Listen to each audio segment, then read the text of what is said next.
Green diver in the water when ready. Green diver topside, in the water when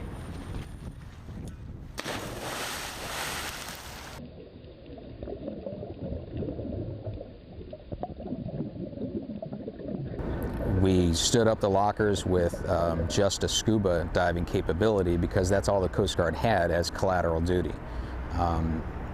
Now that we're full-time divers, it's a natural progression to be safer and more capable by introducing this surface supply diving equipment like the Extreme Lightweight Dive System XLDS that we're fielding here. We started realizing that we weren't able to do all the missions we needed to do, so we started looking at new equipment that could help us do those missions.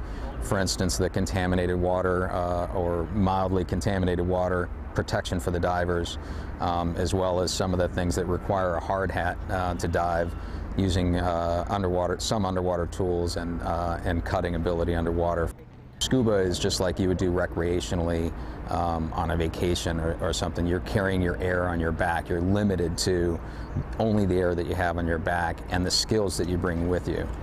Surface supply diving, you have a tank on your back just in case, but you have an unlimited air supply coming to you from the surface.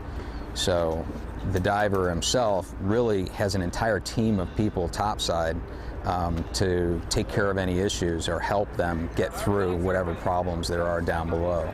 So that's why it's so important to have that surface supply capability. It's safer. That's much, much safer.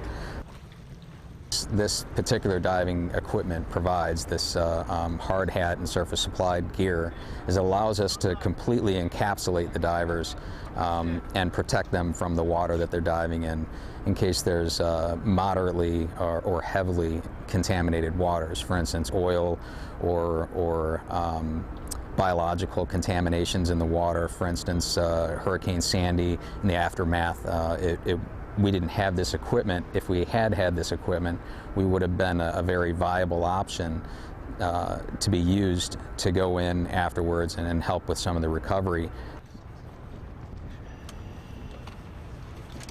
So you can rely on the divers to be use their own skills as much as they need to down there, but they're not alone. They're supported completely by topside personnel with unlimited air supplies and the ability to call in other people and resources. Scuba divers don't have that, so we're improving our safety tremendously.